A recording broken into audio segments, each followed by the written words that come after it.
All right, let's fucking go. Yeah, yeah, yeah. Okay, I think I'm a boomer. I think I'm a zoomer. I think I'm a doomer. Damn, I'm Montezuma. Okay. EGGWHITE coming with the heat. I stay fooling with my bot, my tunes will make your speakers hot. Dance floor, Welcome to the Grillcast, the only podcast in the world dedicated to radical centrism. I'm your host, Orion. Joining me, as always, is Micah. What's up, buddy? God, I always love hearing that song, bro. It always pumps me up. You know what else pumps me up is the fact that we have 500 subs right now. That's right. 500 submissives listening to everything we plunge into their ear holes willingly, just taking it. And I want to thank all of you for getting us to that small milestone. May we trudge forward in the future towards 600, 700, 501, who knows. So yeah. Let's start off today talking about gas. You know, gas. It's on everyone's mind. A lot of people are horribly affected by the current rise in gas prices, especially the lower income Americans amongst us. Personally, I've had to switch from huffing premium gasoline to huffing regular gasoline. You know, it's hard. It's not just people who huff the gas, it's people who use the gas for practical reasons. You have arsonists, vandals, people who like to violate HOA rules, my dad, basically anyone who likes fire. It really has been hard. Joe Brandon, reports are coming in that Joe Brandon is personally calling up every gas station in America and telling them, "Hey man, like you gotta pump those numbers up." Listen I hate here, poor Jack. people. Listen here, Jack. Not enough people buying electric cars. We need to do something about that. When you're rich like Joe Biden is, like his son gets to smoke crack. He gets those high quality drugs, but for us poors, us gas huffing poors, we don't get that luxury. And it's just one of those things. Like all of these people like Stephen Colbert saying, "I'll pay $15 a gallon for gas. I don't care. I drive a Tesla." Yep. And I can huff gasoline at any price. They're wholly tone deaf to the class struggle, as it relates to the ability to huff gas versus use more conventional upper class substances. Yeah, they can just get batteries and like hook it up to their nipples when they want a little like when they want a little shock, right? Yeah. If they want to escape for a minute, that's what they can do. Every morning at the Musk estate. Oh man, speaking of Elon Musk, didn't his ex baby mama Vema, I don't know, what do you call a non-binary baby mama? Don't ask me to come up with something like that on the fly. Yeah, I'm not sure, but I think isn't she with like Chelsea Clinton now or something? No. Or Chelsea Manning, Handler? the fucking Chelsea Manning, the whistleblower that turned trans after they got out of prison or while they were in prison. I can't fucking remember, dude. If I was going to prison, like, was that a ploy just to like get transferred to a woman's prison? Actually, I'd rather be in men's prison. Could you imagine just all day hearing the squawking? God, it'd be like having 50 wives. All just. I'm sure there's costs and benefits to either option. Yeah. How do you think he's taking that though? What do you think that's been like for his ego? To be like, oh yeah, my ex just decided, like basically right after leaving me to start going steady with a trans person. I get that there's a little bit of relation in terms of like, altering your appearance, like Elon Musk, he's got, big hair plugs. Chelsea Manning, has done an edit on her body to make it more feminine. So, I feel like Elon's probably not taking it super well. It's going to be a blow to the ego. I did see a tweet he posted where it's like the NPC meme, and then like all the different trans flags, and the NPCs holding a Ukraine flag, and is like, yeah, this is what I'm about now. So I feel like he's not taking Yeah. it so well. Is that a real? I think I saw that too. I didn't know if it was real or not. But if it is real, Yeah, that's 100% has to do with his ex. him and Kanye kind of are doing the like jacked arm handshake meme right now about being super butthurt that their ex is with some weirdo now. I mean, you can't blame them for like, because they're already like two extremely eccentric characters. So like, obviously, whoever they're going out with when they leave them, they can't go back to dating normies. They got to find someone who goes beyond that level of a eccentricness or eccentric. I don't know what the word would be, but you get what I'm saying. Yeah, it's kind of like the concept of like once you go black, you don't go back, except with like not black people, with real weird people. Yeah, That makes sense. I think I saw that Grimes is pregnant now too. really, Yeah, really. and So is it? I don't know. I don't know whose Is it baby it is. Chelsea's? Because I didn't, like one thing I didn't know for sure whether or not this is the case. I don't know if Chelsea still has their penis or not. Stupid fucking cat. I don't know. Yeah, my cat's just knocking shit in the background. It's like, come on, dude. I do this for like an hour once a week. Yeah. Hold in your Spurgy energy, you fuck. Fucking- Yeah, I don't know. And it's weird to me that like, you'd think Chelsea Clinton or Stop doing whoever that. doing what? I'm sorry, they both look trans to me. It's easy to confuse them. But yeah, it's weird to me like this Chelsea person, Chelsea Manning is like a whistleblower, but also wants to continue dating women. Like I thought, be a whistleblower. You get that joke? No, I'm sorry. I don't get it. It's a dud. It's okay. No, it's cool. We can move on. So we got like two articles. So which one do you want me to bring up? Let's go to McDonald's, man. Ah, yeah. This is the meat and bones of the episode. So yeah, somehow like this popped up in my like Yahoo, like default news when you open your new tab shit, and I haven't seen this literally anywhere, and it's absolutely incredible. But basically, how last episode we were talking about this, in light of McDonald's decision. Sorry, can I restart? Yeah, go ahead. So, in light of McDonald's decision to stop doing business in the country of Russia because of their, shenanigans in Ukraine, Russian activists have launched a brutal retaliation. And they've sent their most powerful activist, who people in the city are dubbing the immovable man of Moscow. And he has chained himself to a local McDonald's branch to prevent the Russian authorities from shuttering their doors for good. And we have footage of this, actually. All right, I'll go ahead and play that footage. Thank you for introing this segment. А где будете есть, если Макдональдс не откроется? Знаете, я найду где поесть, но я буду чувствовать себя несчастным. Look at that absolute unit of a man, that absolute battle tank. He's a statue. He's a statue for justice. Oh, they moved him. Shit.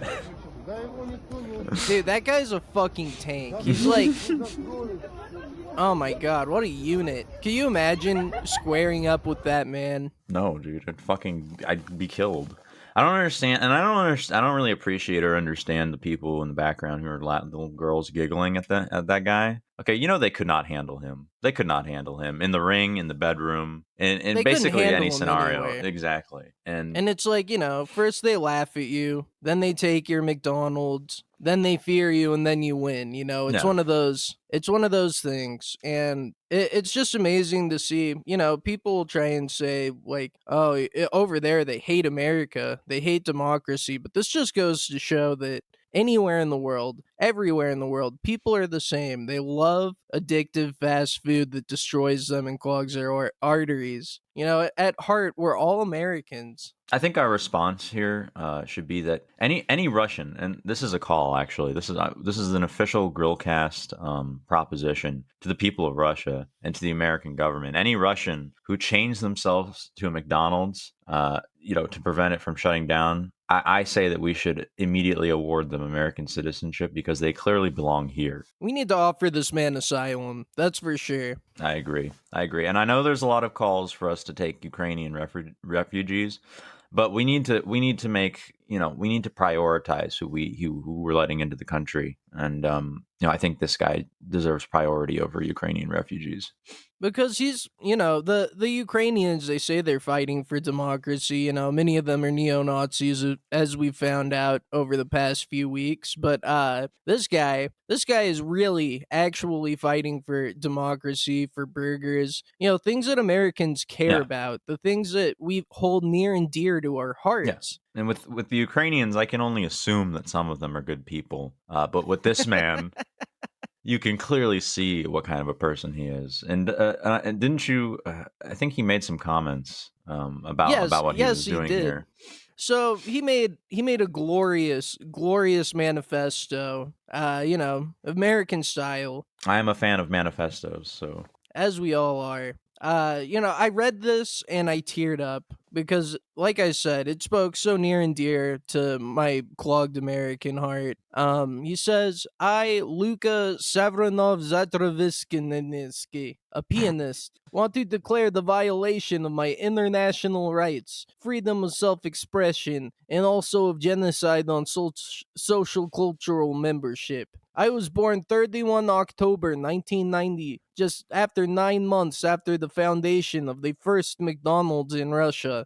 This coincidence is likely to have had an impact on my further life. Together with me, McDonald's, different kinds of freedom came into my life. Freedom of choice, freedom of moving, freedom of translation of my own values and following them. Americans attracted us by their flavorings and haunting ads for many things. It's not only fast food. this dude literally wrote a fucking political philosophical dissertation on the freedom brought to people by corporatism because he was sitting at home hearing about McDonald's closing and was like, I'm hungry. Those values, which I have always translated into the world, are also associated with body positive. I suppose that every person has the right of choice. How, in what way to bring his or her ego into this world if it doesn't violate freedom of other people, regardless of their color, shape of eyes, and weight. My weight is more than 270 kilogram. It is my choice, my means of self-estimate and freedom. Up to now, I could follow my own principles and ideas. But I, as a common peaceful citizen, was deprived of this. Now I cannot have the food which I have been eating all of my life. I cannot travel and can't see the world. I am deprived of those technologies which have been developed also thanks to my compatriot. Even our pets have to suffer because they have been eating one and the same food all of their lives. Now, this dude's feeding his dog McDonald's? Wait a second. No, you can't do that.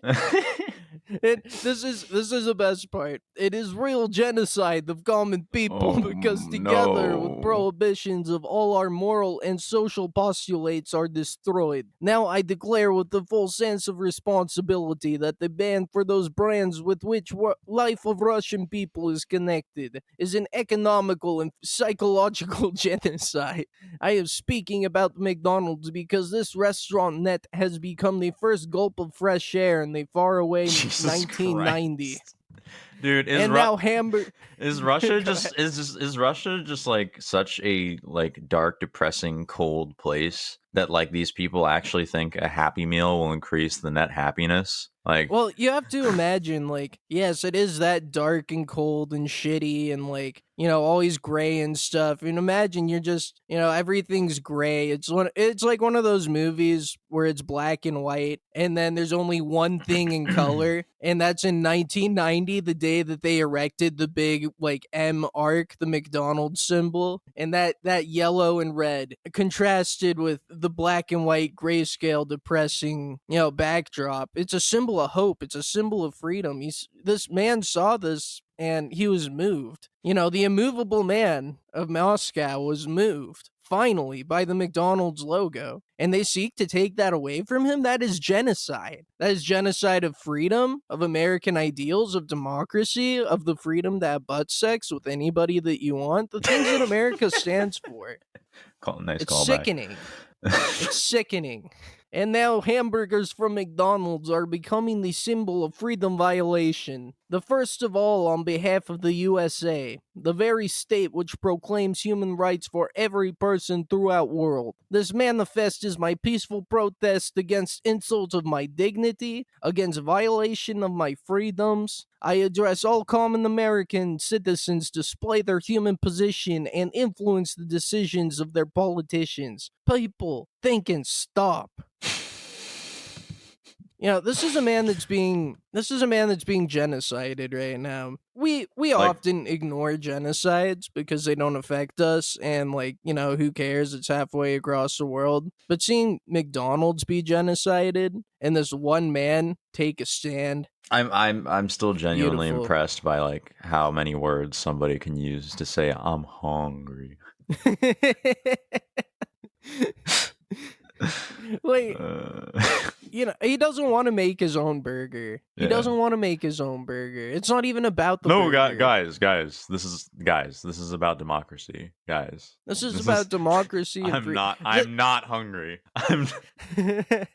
This is what's the most American about this guy is that, you know, he's invoking democracy and genocide and human rights abuse to get, you know, the things he wants. Creature comforts, yeah. Yeah, to get creature comforts. This is a classic American move. You're getting in the way of my creature comforts? Well, you're literally a fascist.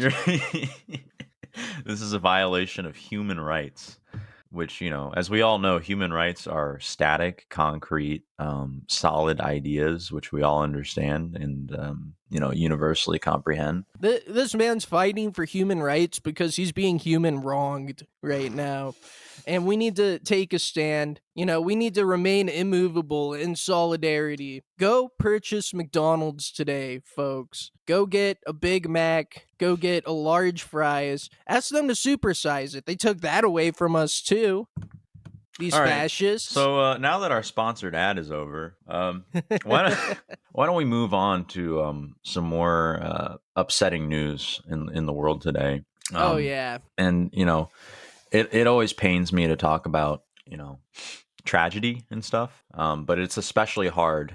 With Tragedy this. and stuff is bad. It's Yeah. especially hard with this because it applies to us and on a very personal level.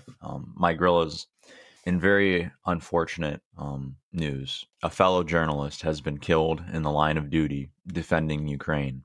A man by the name of Pierre, who, while he did work for Fox News, which, you know, is a network that steals our slogan of being fair and balanced, you know, we still respect him for his work in the field of journalism. And, you know, this is just another chapter in the long, brutal struggle that all members of the JLGBT face living in the modern world. I say this. So before you go on, do you think like the Fox News people, when they say like fair and balanced, like how do they not laugh? How do they not just start laughing? How many takes do you think they have to do every time they say it? Just one, dude. I don't know what you're talking about. All right, I'm sorry. Go ahead. I don't know what you're talking about, bro. And, you know, this being fully aware, Orion and myself could be the next victims. You know, if this man can be subjected to enemy fire, you know, for simply doing his job of being a journalist, I know damn well that Orion and myself may be targeted as well, because we will continue to provide fair and balanced coverage of world events, regardless of the circumstances, because that's what journalists do. Period.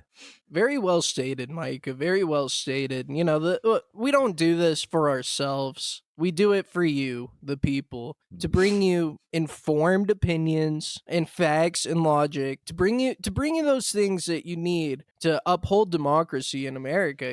Without journalists, you know, that's the first pillar of democracy. Without us, it's over. It's over. And so we take that. We take that for you. We take that theoretical bullet and maybe even real, non-theoretical bullet, as is the case more for our likely. friend Pierre here. More likely, More we'll likely. take the not. But you know, this is why I refuse to go to war zones, you know, anymore, because there's just such a lack of respect for the profession.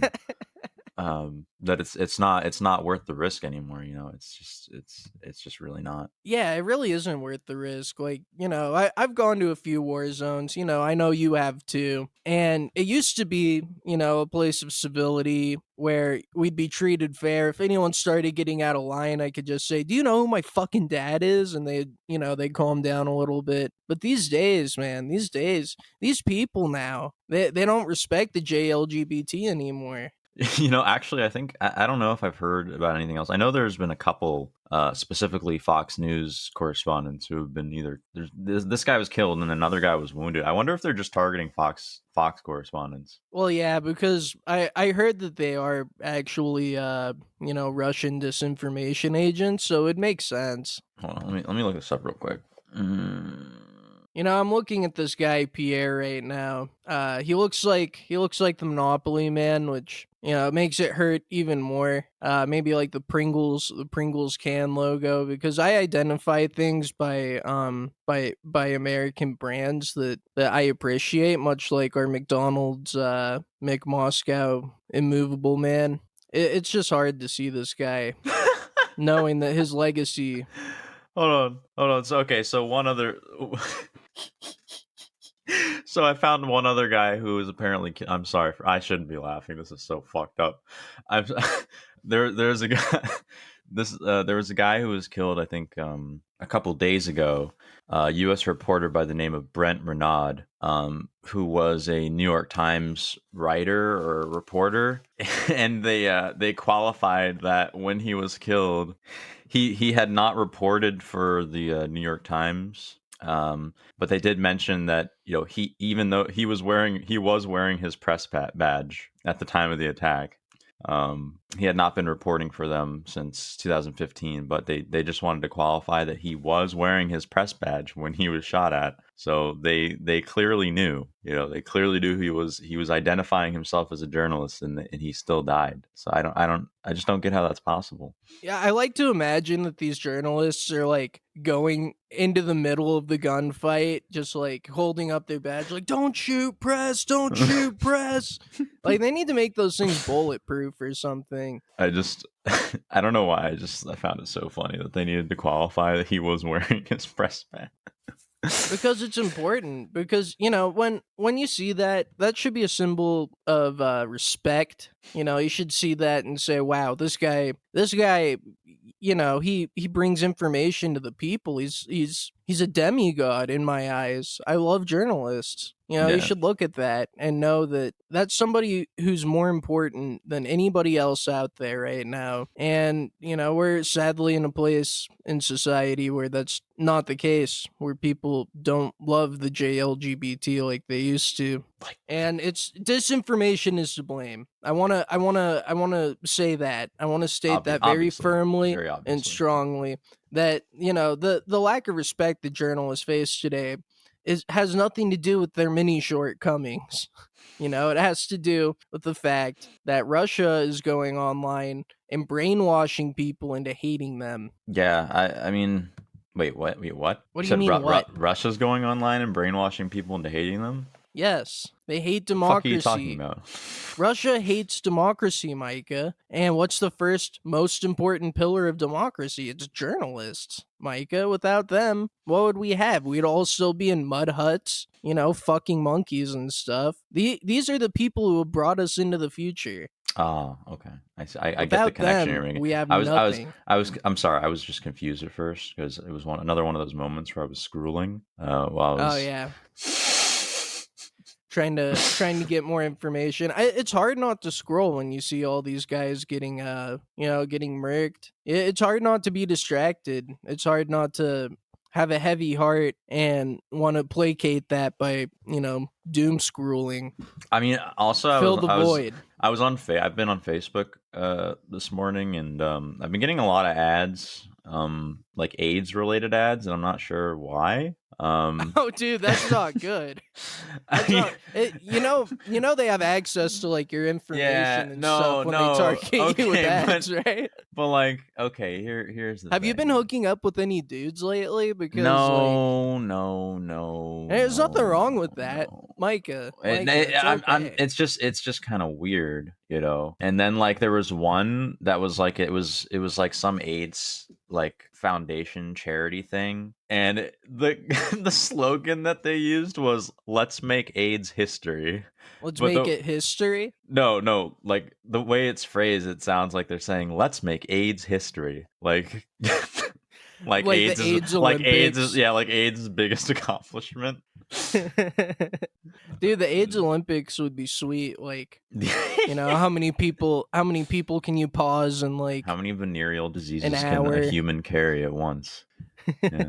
Yeah. Speaking of Facebook, I saw an article come out recently that Facebook is going to allow for calls for death of Russians in a couple Finally, different dude. countries. I think in Ukraine and Poland and a couple other countries. And I saw this article that talks about that, and Mhm. I just think to myself, like, okay, but are we allowed to call them slurs? Yeah. I mean, Because what Russian slurs are there really? I mean, like. I know. So Okay, I wait, looked up. hold on a second. Let me also posit you this. How is it okay to like? I've always found it kind of contradictory, that they ban like slur, like they're very selective. Like it's not consistent at all. Like you can say like you want people's lives to effectively be ended. I mean, and you might not Forever. necessarily, Forever. you might not, and yeah, okay, cancel culture, blah blah blah, whatever. I get that that's cringe and all, like saying, oh, cancel culture, but that's effectively what you do when you do call for people to like be forever censored. But you can't you can't say other mean things like, oh, I hope this person gets very ill, or I hope this person gets the coof, or gets something bad, something very bad, like I hope their wife leaves them or whatever. And to me it's I like, hope they get banned off Twitter. yeah, I hope they I get mean, ratioed. it's yeah. I mean, Whoa, dude. like, what I don't understand is like, why don't these social medias just like stop beating around the bush? Like, why do they have to make it so? Why do they have to make it so that like people have to beat around the bush to still say like mean things and do mean things to people online? Like, you should just be able to pay a premium on social media to just like say like really offensive shit to people. I mean, that's Yeah. my take. Like just punish people financially for being assholes online. I mean, you're gonna find a way to be a dick to people online. Like that's gonna happen no matter what. No matter what roadblocks you put up, people will find a way to gaslight each other, to gatekeep, to do life ruination. Like let's just allow people to be more direct by making direct payments to the platforms. Exactly. Look, it'll be like a super chat feature, right? Where you pay the person who you're going to use a slur against, and the platform takes a cut of it. Oh, that's an interesting. That's actually a really interesting proposal. I didn't even think of it that way. That'd be actually way better. It's Yeah, actually way it's better a because then win-win for yeah, everyone. because then I'm getting money too. That's great. It's like, yeah, I just got called the N-word, but I Like got like $5 out of it. So like it's like, that's like reparations. there are a lot of people that I piss off online, and that I fuck with online, and I could to think that I could profit from that and help the platforms. That's very empowering. I know you would benefit from it pretty greatly too. Yeah, I would. And I like the point that you made about the fact that like people are gonna find a way around it. Look, dog whistling, you get very good at it when you're told like, oh, you can't use these slurs anymore. Oh, Hmm. okay. Well, I'll substitute it for this. Yeah, And like saying redacted instead of retarded. exactly, like saying redacted instead of retarded. You find a way to make it work. And instead of American ingenuity, really. it's American ingenuity. And instead of, making us do this unnecessary emotional labor, let's just cut straight to the point and get everyone paid. Yeah, I don't really know what their angle is. I mean, maybe they're just going to make it like so hard that only like the most elite of the intelligentsia will actually still be able to like fight each other online. like with the most like vague subversive insults, and like it's like, why? I don't understand why everything has to be so complicated these days. Like I really don't. And I think that It's one of those- frustrates people more. Like when you tell people that they can't do those things, it just makes them want to be more like viscerally nasty because they have no outlet to do so. Right. It's people find new ways and new words to use, but they're never as good as the real deal, right? Like the word chud came out and people start using that, but effectively, like, the only reason you'll call someone a chud is because you can't just be like, hey dude, you're a faggot. No, and exactly. And I think the end result is that it just leads to, it leads to people to insulate their wing cuckness even more. Their wing cuckery. To get back to this this Facebook thing though, particularly in regards to, you can call for their death, but you can't call them a slur, and how that's ridiculous. Like their life will end forever. I can't call them like a vodka N-word, but I can say that they need to die forever. You don't come back from that. You come back from being called the vodka N-word. You wake up the next day, it's a little bit easier, right? Not so when you've caught a 762 to the dome. Yeah. I just think it sets a very unhealthy, it also just sets a very unhealthy precedent. And, rounding, it would just be much more centrist and fair to just open it up to everybody again, because then you're like directing, you're like incentivizing and directing rage in whatever particular direction your agenda has its sights on. Like now it's Russians, but you never know. It could turn on, landlords, for instance, or billionaires, or gamers, truckers, journalists, as we've seen in the past during the, but it could be used to target people, is what I'm saying. Exactly. Very cogently stated, Micah. Very cogently stated. I gotta get the fuck out of here. Yeah. I gotta go. Yeah, I understand. You gotta go attend to your rental properties. Yes, but thanks for listening, my gorillas. We'll be back. I'm old as a boomer. My mindset on Zoomer. Everything cooler long as I'm not Laura Loomer. If you think I'm not number one, I just spell that rumor. Hit that victory royale on some motherfucking coochie. Default dance on a bitch. Hit the default dance on a bitch. Floss dance while I'm flossing in a whip. Victory royale when that chopper hit. Self-incrimination, I have no participation. News keep asking, I don't say shit. You can't have my conversation. All right.